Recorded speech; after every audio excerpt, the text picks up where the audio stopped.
get into our first topic of the day. It is winner take all time in the NBA and NHL, and FanDuel is giving you, yes, you, a shot to bring home a big win of your own.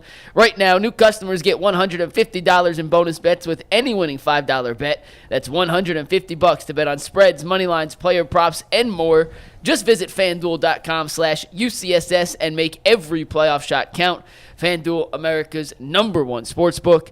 And as always, we continue to show you guys winning FanDuel tickets that get sent in to us. And today's winning ticket comes from @Legend10Villain. This one's crazy. And Legend10Villain turned $1 into $519.91 on a multi-part baseball parlay. And the best way I can explain this, because I only see half the ticket, is it's at least 8 games with a first inning result of a tie. So he bet that after the first inning, at least 8 games would have the same score after the first inning, a tie. Yeah. And it all hit. And somehow, when you parlay 8 of those together, you turn $1 into $520. I mean, that's a great return on your money. I know it's 8 games or whatever that you have to hit, but the reality is that probably, I mean, Jason, would you say that, I would say that maybe 60%, I don't know, I'm just guessing off the top of my head here, but I would guess more than 50% of baseball games are tied after the first inning, Probably, right? yeah. So it's still hard to hit 8 because all you have to do is miss one, but right. I kind of like that. That's a smart thing to bet on. That's all it was a tie game on 8 games after the first inning? Apparently. He only sent in, it couldn't see the top of the ticket, so maybe there were some other things. Oh, But I would think there'd have to be other things. That's not going to get you 500 to 1. Yeah, but it's 8 games. Only Yeah, but still. Right. yeah, but each one's almost even odds. I mean, each one was like -120. Yeah, Right. There's When you got to be parlay, something else. Yeah, not for $1. He was probably showing you the win. Right. So you're at fair point. All right. There's gotta If be each stuff on one is top. even money. By the way, so I believe I hit my parlay on Tuesday that I put out for everybody. Even though I mentioned yesterday the Tigers got rained out, but they made up the game yesterday. So I believe as long as it's within 24 hours, it counts. So I had Tyler Glasnow and Tarek Skubal both with over 7.5 strikeouts, and the Dodgers and the Tigers winning, and that happened. So hopefully you bet money with me on that I put out there Tuesday, and we're all victorious. All right, we're going to go ahead, Mike. Oh, we're starting with Deshaun Watson. We are. And let me set this up because this came to me when I was on a bike ride this weekend. I was looking for a podcast to listen to, and I found a podcast from the NFL Ringer show, which is from the Ringers Network. They have a bunch of their football writers. And the headline of the podcast was, which players/coaches are under the most pressure heading into 2024? And I was like, ooh, that's an interesting topic. Mm-hmm. My initial thought was Deshaun Watson has to be on that list. And then I went through and listened, and to my surprise, Deshaun Watson was not on that list. So my question for you guys is there any player under more pressure than Deshaun Watson this year, or was I way off in thinking when I saw that initial headline? The answer is probably Deshaun. Tell us who they had on the list that you can remember. Yeah, they went through, they did 9 people. I don't remember all 9. Yeah. But the big ones, and they each had like a first-round pick, a second-round pick, third-round pick. Dak Prescott, Trevor Lawrence, and Aaron Rodgers were the 3 big ones. And then they went to some GMs and some other random coaches and stuff. But the 3 quarterbacks, Trevor Lawrence, Dak Prescott, Aaron Rodgers. So, guys, before we dive into Watson, let's see how, in a way, he compares to the 3 guys that were picked at the top. Aaron Rodgers is coming off a season where he missed the entire year due to injury. Mm-hmm. He's played 5 snaps for the Jets. He's done an incredible amount of talking since going to the Jets. He's 40 years old, and we don't know what he's got left in the tank. He's made a ton of money. He's got a Super Bowl. Right. Dak Prescott has made a ton of money. Yeah. He is looking for a new contract, but he just signed a new contract a few years ago. He's been a very good quarterback in the regular season, but he's kind of fallen on his face in the postseason. Trevor Lawrence is different than those 2 guys. He's made plenty of money for a normal human. But he hasn't gotten the big In football, he hasn't made a Right. crazy amount of money Right. Compared to the other quarterbacks. He was highly thought of, highly touted, as much as any quarterback coming out of college. He's, I would say, been a disappointment since coming into the NFL. I think he's had 1 pretty good year and 2 not good years. And so he's looking to get that big contract. So all three of those guys are different, and I would say none of them are really in the same boat as Deshaun Watson. I guess the one Watson would be closest to is Aaron Rodgers because he goes to a new team. But Aaron Rodgers, Aaron Rodgers' legacy is set in the NFL no matter what happens here. Whereas Deshaun Watson, we don't know. 10 years from now, how's Deshaun Watson going to be thought of? Is he going to be thought of as a guy who looked great for 4 years in Houston and then flamed out, got in trouble, and never did anything? Or is he going to be a guy that had that flamed out for a couple of years and then bounced back and was great again? We don't know yet, Jason. So I don't know, how you feel like he fits in. I think I love how Mike's brain works most of the time, and I think you guys are really going to love this NBA NFL quarterback thing you're going to do tomorrow. I know he mentioned. I thought he nailed it. I think he's nuts on this one. Okay. There's no pressure on Deshaun Watson. Man's got $230 million guaranteed in the bank if he never takes another snap in the NFL. How is there pressure? You know who there's pressure on? Isaac Rochelle. That's just got pressure on him. And guys like that. But I get what you're saying. That's where the pressure is. Yes. Guys who are hanging on to their careers and they don't know where their next team is and they don't know if they're going to make a roster and they don't know if they're going to make a check. That's who's got pressure on them. And I mean, it ain't Deshaun. Now, if you want to talk like Trevor, I can buy because he doesn't have that contract, like the generational contract. He doesn't have that yet. I don't think Aaron Rodgers feeling any pressure at all. If he goes out there and flames out, okay, so he'll go into government or he'll go into politics or he didn't care. He didn't care. Or go into a conspiracy theory podcast. Yeah, I mean, he'll go in his dark cave for another week. So I don't think there's pressure on him. Dak, I think there's always a certain amount of something that comes with being the quarterback of the Dallas Cowboys. I think that's legit. Yeah. But I don't see it for Deshaun at all. I just don't see it. I mean, to me, I think Dak is under the most pressure. I think when you allude to you're the franchise quarterback for the Dallas Cowboys, that in itself comes with a lot of pressure, especially when you're a guy that continues to put up big numbers during the regular season, but you kind of flame out during the playoffs when the team needs you the most. And unlike Deshaun Watson, unlike, Trevor Lawrence and Aaron Rodgers, for the most part, Dak's been fully healthy. And so there's something to be said. There's an asterisk attached to Deshaun Watson due to health and not being available. Well, you've been available and you've not performed at your highest when your team needed you the most. And so I think for a guy like that, he faces the most pressure simply because of the organization that he plays for. He has been available and he hasn't come through when the team really, really needed him the most. What's interesting about the question is the use of the language, I guess, to some degree. Jason, ultimately, the first thing you said is right. Guys that are battling for roster spots, those guys are facing real-life pressure. None of these dudes are technically facing. None of these guys are really facing pressure. They're all set, including Trevor Lawrence, are set for life. Yes. They're never going to have to worry about a meal as long as they don't completely blow their money. They're never going to have to worry about a meal, getting health care for their kids, food, none of that. They're all set. But I guess, and I think too often in the media, we use pressure the wrong way. Because first of all, internally, we don't know who's putting pressure on them. Is Deshaun Watson putting pressure on himself? Is Dak Prescott? Is Trevor Lawrence? I don't know what. They can only speak to themselves, and they probably wouldn't even be honest if they spoke for themselves. I think that the better question, more than who's got the most pressure, it's almost, I think the question is almost like, who's got the most to prove? You know what I mean? It's not about pressure because the money's set. Yeah.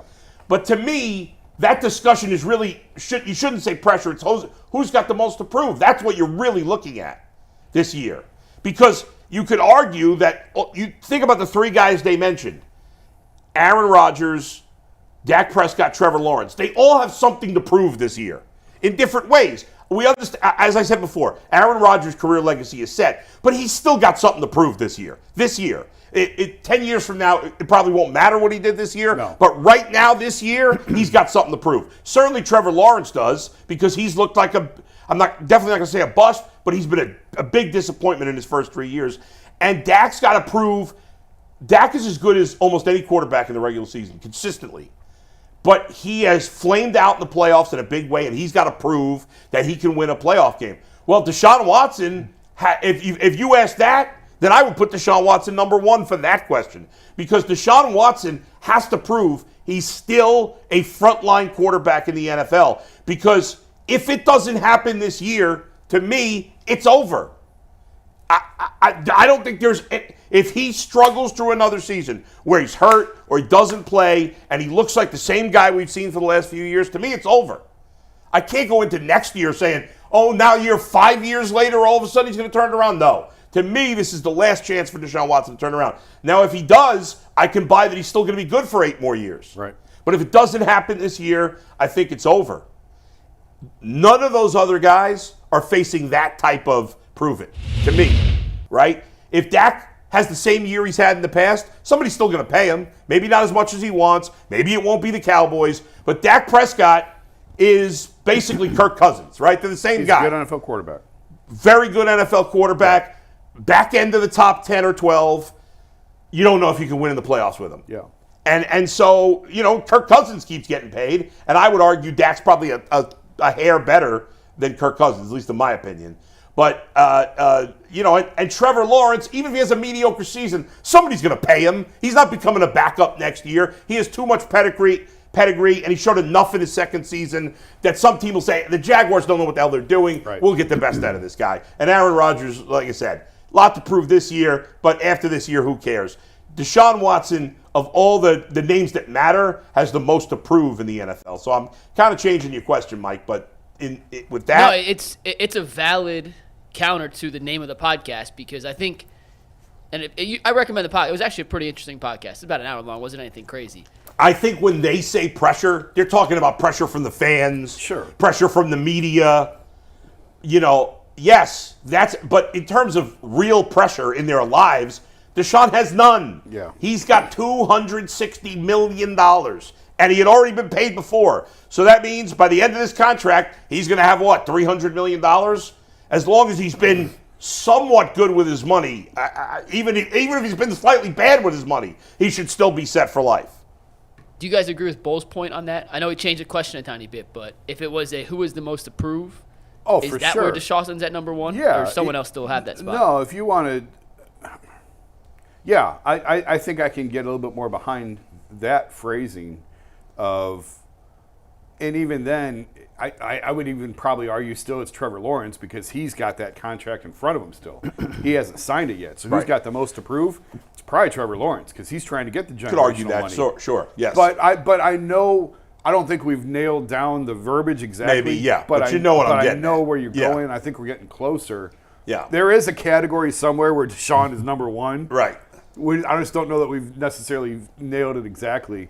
But yeah, I'm with you on it's now or never. It's this year or it's not happening. And we joked on the call, and I don't know if Mike's gonna do this next week or not, but like people are clinging to the second half of Baltimore like it's air in their lungs. Right, because there's nothing else in his time with the Browns. It's kind of amusing how much this has turned into did you see the second half of Baltimore? Browns fans don't care about anything else that happened before that. They don't care about any bad performance. It was the second half against Baltimore, and they are clinging to it like it's oxygen in their lungs. I mean, perfect time to turn to Earl. For me, I can get with he has the most to prove, because I feel like when all things is equal, what all quarterbacks said, maybe outside of Aaron Rodgers in his prime, Deshaun Watson is better than all these dudes. Like, at his ceiling, outside of Aaron Rodgers, he's better than everybody else that we're talking about. And so I would agree with that. I think that going out there to prove that player is still inside there, yeah, I can get behind that. Before you walked in, Jason, me and Bull was sitting here watching a highlight of the playoff game in Houston versus Buffalo when he made that big play and overtime escape. Both defenders got the play off. Yep. Huge play or whatever. We watched the play itself. We watched the body language. We watched the swag, the energy, all of that, right? That's what he has to prove is still there. Right. You prove that player is still there, that dude that can make big plays and big-time moments and lead your team to victory. Like, I would put him at the front of that category simply for the simple fact that to whom much is given, much is required. Deshaun Watson at his peak is better than all those dudes. So if you put it like that, yeah. And then the last slide of that montage, that was the year before That was Baltimore the year before last year. Deshaun had a pretty damn good game in that game as well against Baltimore. I get what everybody is saying. Like, people can be clinging on to the second half of Baltimore, but there's been more games outside of just that second half to where he's shown it. It's been few far in between, but we've only seen 11 total games. So yeah, it's really like it's always part of the problem. That's part of the problem. Yeah. That Baltimore game, Baltimore game Earl just mentioned, he was 18 of 28 for 161 yards and 1 touchdown. Yeah, I can't get excited about that. Like, they won Deshaun Watson, 13-3. I'm not going to get excited about games. The Browns moved on from Baker and went to Deshaun because they said, we have a decent quarterback, but we need a great quarterback. They didn't move on from Baker to Deshaun to say, we have a decent quarterback, now we have a decent quarterback. Yeah. There would be no point in doing that. That's correct. So I don't want to hear, and I don't want to hear about games where he threw for 160 yards and completed 18 passes. Baker Mayfield could do that fine. In my opinion, there's nothing Deshaun has done here on a positive standpoint that Baker couldn't have done. I think we had, in my opinion, like looking back, and everybody knows how I feel about Baker. I'm not a big fan. Looking back over the course of his tenure as the Cleveland Browns quarterback, I could put myself at the front of the line of somebody that had false expectations. I thought this dude was going to serve this 6-game suspension and hit the ground running. And, you know, I've never played football at the highest level. I think I didn't take into account of being away from the game that long, how that has that type of impact on your mechanics, the mental reps, etc. And then everything that he went through off the football field. Like, I mentioned this a little bit yesterday. I think sometimes we have a time clock on how long we expect somebody to go through something, get over it, and then move on. But in reality, like, none of that type of stuff happens on our time. Right, it just happens when it happens. Yeah. And so just looking back over his tenure, you got those two aspects of it, you know, the time off the field, you know, and the 1 year, you know, he stepped off the field voluntarily. Yeah. It's not like he was suspended by the NFL. It's not like the Houston Texans told him he couldn't play. He made the choice on his own that, hey, I'm not playing this season, okay? Yeah. So, like, all that, whatever. And then you got the injuries. You know, nobody projected the injuries. It's just unfortunate that it's been all these different variables to where 3 years in, we still got an incomplete grade on him. Right. If he stays healthy this year, hopefully we can get a real good, you know, idea of what we got at quarterback. Well, I wonder if he regrets sitting out that last year in Houston because I do too, to be honest. It wouldn't have been as much time off. We'll never know. But last thing before we move on, you said that at his best he's better than Dak and Trevor Lawrence, which obviously he's better than Trevor. I would agree he's probably a little better than Dak at his best. I agree with that. But right now, forget money. If I could trade Deshaun for Dak, I would do it without even thinking about it for a second. I wouldn't, because you're trading essentially for a regular season quarterback. If your ultimate goal is Deshaun Watson, we don't know that he's a playoff quarterback either. We don't know that. So you're trading another unknown variable for an unknown variable. I know, but I know that Dak has been great in the regular season for the last 3 years, which Deshaun hasn't been. True, but if the ultimate goal is to win the Super Bowl, like you just made the argument, I didn't get rid of Baker to get another mediocre quarterback. Well, but I don't think Dak Prescott's mediocre. I think Dak Prescott's a lot better than Baker. I don't know if Dak Prescott has what it takes to win you a Super Bowl, just like we don't know that about Deshaun Watson. But I know it doesn't matter. Like, now we're at this situation where, all right, who's the best quarterback? Who would give me the best chance to win a Super Bowl? And I don't know that Dak can win a Super Bowl. But if you ask me right now who gives me a better chance to win a Super Bowl, Dak or Deshaun, I think it's Dak, and it's not close. I think it's hard to say that. I don't even know how you can even make an argument for Deshaun right now. I don't even know if I'm making an argument for Deshaun. I'm more so making an argument that if Dak came here, he got a loaded roster in Dallas. This is a loaded roster here. Well, who's to say that he wouldn't ball out in the regular season here, get to the playoffs, and flame out again? Has he been that bad in the playoffs? Like, what are his stats in the playoffs? His playoff stats in 7 playoff games. Yeah. He has a 91.8 QB rating. He's thrown for 1,962 yards, 14 touchdowns, 7 interceptions. Yeah, those aren't bad numbers. Now, I don't remember. Now, granted, against like Green Bay this year, they were down like 28-0, I think, and then a lot of that was all right. comeback Listen, stuff. I mean, but the numbers aren't bad. We could say that it's not like he's been bad in the playoffs. I mean, he just hasn't. What's his record there? 2-5. Loss, 2-5. Jason, if you could trade Deshaun for Dak right now, forget the money, even trade, let's say you're paying them whatever. In fact, Deshaun's making more than Dak, I think. But let's say they were making the same amount of money. What would you do? I'd take Dak. Right. It's like, is it close for you? No. I think Browns and like you get an affinity for your Yeah, guy. I get it. But I think if Deshaun was on the Cardinals, Right. and went through everything the last couple And of we years. asked this question, nobody would say Nobody- Deshaun. nobody would take Deshaun. You know that. You know that. Come on, Earl. You know that.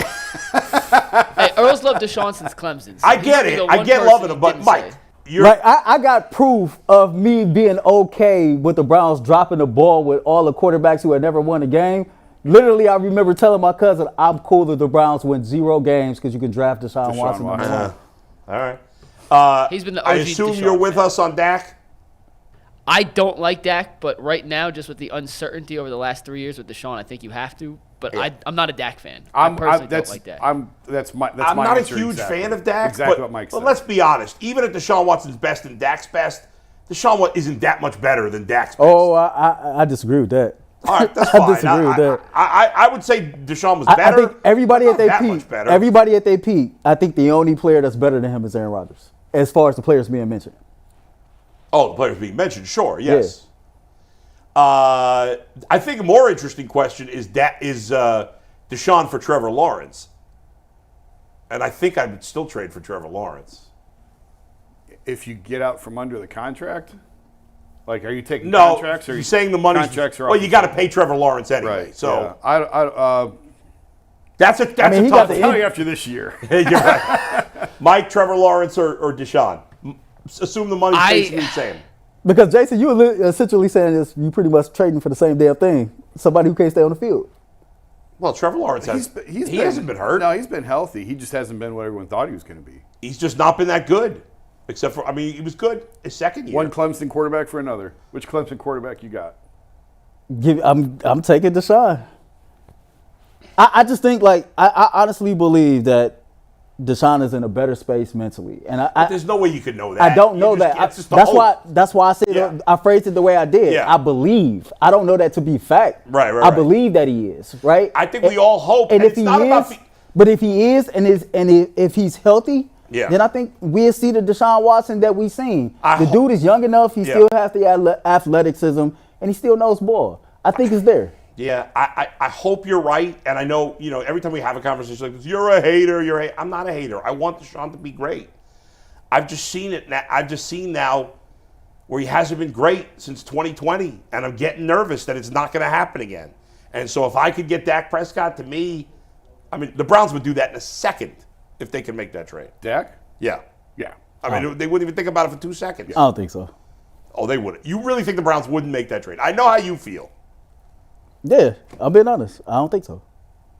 Mike, if the Cowboys called the Browns and offered that trade, how many seconds before Andrew Berry said yes? I'm going to do an ad read. All right, let's talk about